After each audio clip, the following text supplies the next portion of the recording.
Good morning, class 12 students. How are you? Hope you everyone fine.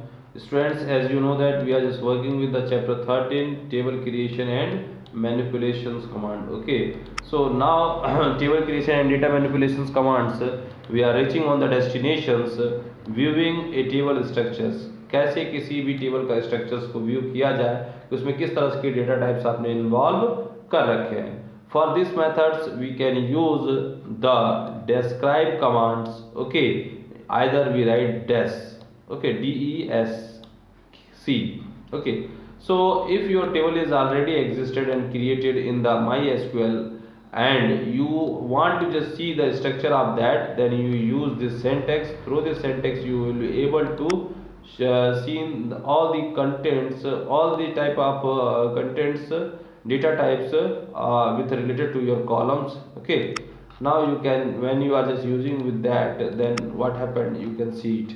Okay, suppose करो कि आपके पास जो पेट की थी ना, पेट की एक आपके पास क्या थी, टेबल थी. ठीक है, तो DESC पेट लिखेंगे या डिस्क्राइब पेट लिखेंगे सेम कॉलम के साथ, सडनली उसकी पेट की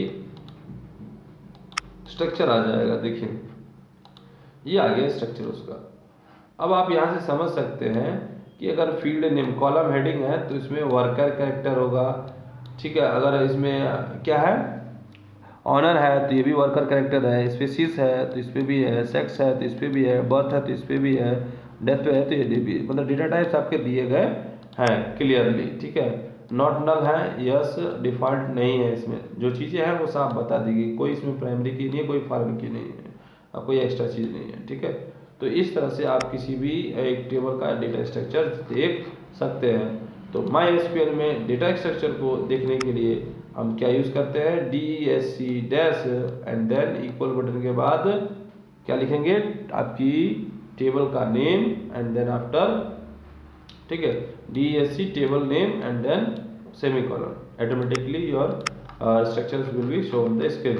ओके, नाउ अब यहाँ देखिए, creating table from existing table. अब देखिए कितना लाजवाब क्वेश्चन है, हेडिंग कितनी अच्छी लाजवाब है कि टेबल बनाइए, creating table from existing table, मतलब एक टेबल बनी हुई है उससे एक टेबल आपको कैसे बनानी है.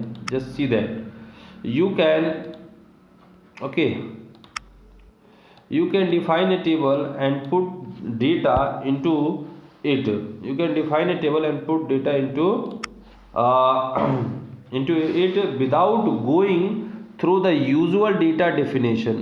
ओके, आपको पूरा जो है कि जो प्रोसेस होता है उस डेटा डेफिनेशन को प्रोसेस को नहीं करना है. जनरली क्या करना है, this can be done by the select statement with the create table. देखो सेलेक्ट के साथ होगा और विद द टेबल के साथ. ठीक है, क्रिएट टेबल कमांड के साथ. जनरली आपको क्या करना है, द न्यू टेबल स्टोर से result produced by the select command, the name of the new table must be unique. बस इतना होना चाहिए कि जो अगली टेबल है उसका नाम क्या होना चाहिए, यूनिक होना चाहिए. अब देखिए करना क्या है, आपको नॉर्मल सा क्रिएट कमांड लिखना है. ठीक है, और फिर है कि ऑर्डिटम एस, ये आपकी एक टेबल हो गई जो आप नहीं बना रहे हैं, नहीं जो बना रहे हैं. अब देखिए पैरेंथेसिस लग गए, select I code and DECP. ठीक है, आई कोड और DECP ये दो आपके क्या हैं, कॉलम्स हैं.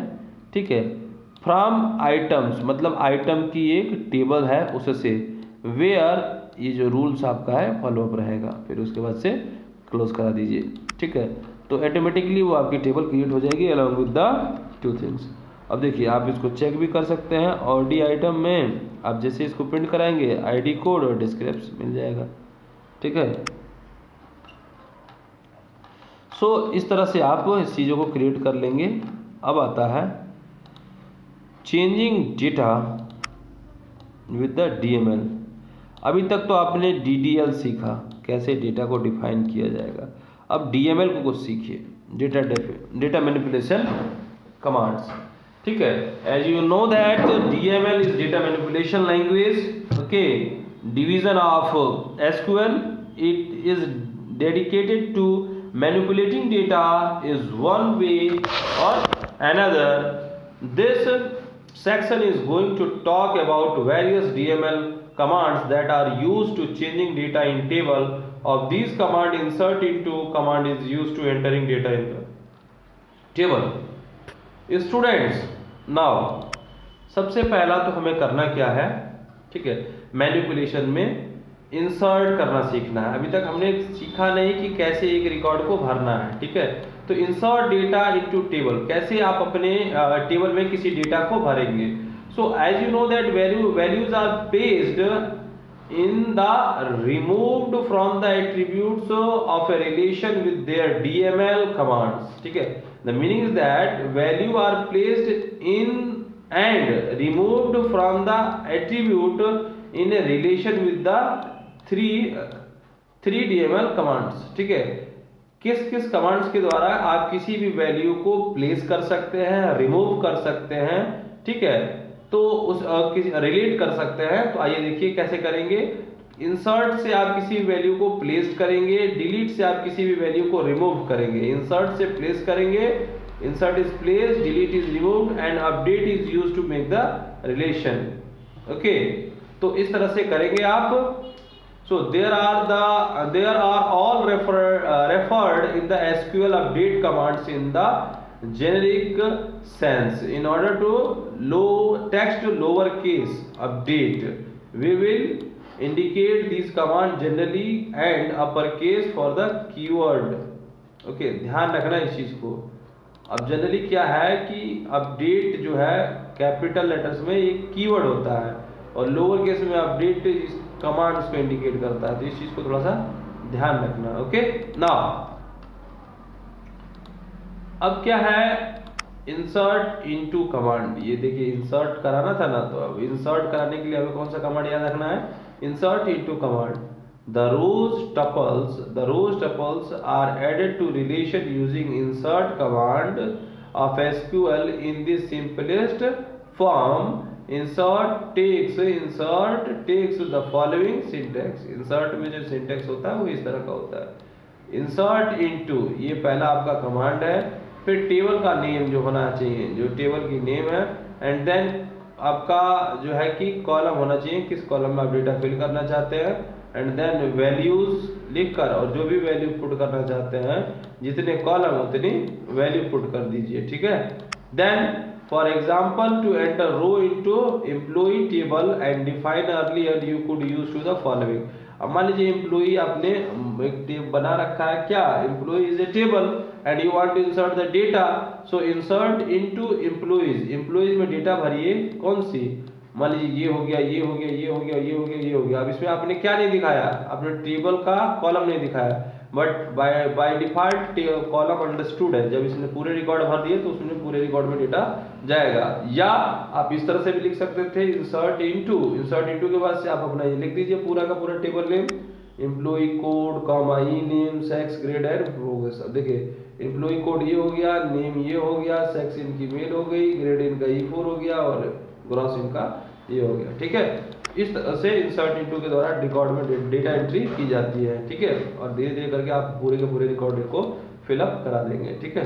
एन एग्जांपल है, ये ऐड करना है, add the following data in the employees. आपको खुद को ऐड करना है, ये आपका होमवर्क भी है, इसको ऐड कर लीजिएगा, ठीक है। इसके कमांड्स लिख लीजिएगा। अब आइए जो है कि नेक्स्ट में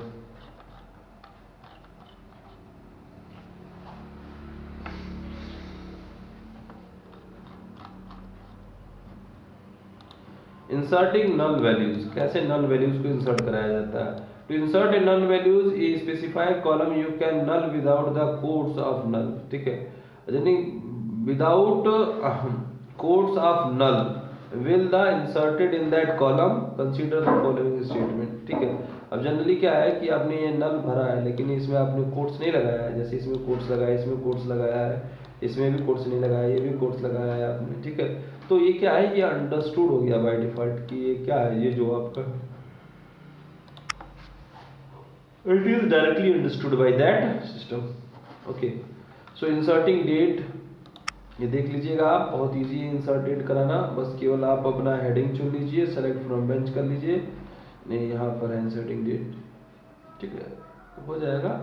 हमें लगता है आप इजीली कर लेंगे, ठीक है। इंसर्टिंग डेट में एक्चुअली में है क्या चीज़, आपको बस ये ध्यान रखना है, date are default entered in this format. बस ये ध्यान रखना है कि ईयर एमएम और डीडी में होना चाहिए। The first digit depicted year, second is the happened for the 2 digit for month and 2 digit for the day. All the enclosing signal codes in the above to insert into the command के साथ उसको कर देना है, बस हो जाएगा वो आपका। YYMMDD में डेट आपको रखना है। नेक्स्ट एग्जाम्पल के तौर पे देख सकते हैं आप ऊपर, ठीक है, नहीं दिया हुआ है इसमें। आइए, insert data into another table, आप कैसे किसी दूसरी टेबल में डेटा भर सकते हैं। तो जनरली वही फॉर्मूला अप्लाई करेंगे, ठीक है, जो आपने पीछे किया था। इंसर्ट इनटू बेंच 1 का जितना भी रिकॉर्ड होगा, ठीक है, from bench 2, select all from bench 2। Bench 1 में पूरा का पूरा रिकॉर्ड भर दीजिए, किससे उठाकर, बेंच 2 से। वेयर ग्रॉस इज 7000, जहाँ पर सबकी जिसकी सैलरी 7,000 है, ठीक है। तो इस तरह से आप उसको भर सकते हैं, इजी है, आप एक दो बार प्रैक्टिस करेंगे तो आ जाएगा। Modification data with the update command, अब जनरली अपडेट कमांड तो आपको मालूम ही होगा। अगर पहले से ही किसी का कुछ डेटा सेट होगा, सपोज दैट आइटम्स में, ठीक है, सेट रोल जो है, सेट कमांड है, ठीक है, और रोल जो का अगर मान लीजिए एग्जिस्टिंग प्राइस कितना हो, 250 हो, ठीक है, और उसको आपको चेंज करना हो तो सेट रोल करके आप चेंज कर सकते हैं, ठीक है, बहुत आसानी से हो सकता है ये आपका। फिर अगला जो है अपडेटिंग मल्टीपल कॉलम्स, कैसे किसी ज़्यादा कॉलम्स को मल्टीपल अपडेट करेंगे। तो अपडेट करने के लिए भी सेम टू सेम प्रोसेसर होता है, उसमें भी कोई अलग कॉम नहीं होता है, ठीक है। रोल को आप अपडेट कर दीजिए, क्यूएस को अपडेट कर दीजिए, ठीक है, और यहाँ इंडिकेशन बता दीजिए वेयर से अगर कुछ उसमें फिल्टर करना है तो वेयर फिल्टर करने के लिए किया जाता है। Delete is also very easy command. Generally हमें करना क्या होता है, सिंटैक्स में जैसे डिलीट हो गया, ठीक है, डिलीट फ्रॉम टेबल नेम, आप अपने टेबल नेम का नाम बता दीजिए, ठीक है, और वेयर अगर यूज़ करना है तो आप वेयर यूज़ कर दीजिए, ठीक है, इजीली आपका वर्क हो जाएगा, ठीक है। एग्जाम्पल से देखते हैं आपका, जैसे मान लीजिए delete from employees where gross is इतना, ठीक है, ग्रॉस सैलरी जिनकी भी इतना हो, इसे से नीचे हो, उन सभी का रिकॉर्ड क्या हो जाना चाहिए, डिलीट हो जाना चाहिए एम्प्लॉइज से, ठीक है। So thank you, tomorrow we will just discuss with the more DDL command, ठीक है, कुछ और डीडीएल कमांड के बारे में जानेंगे। Thank you.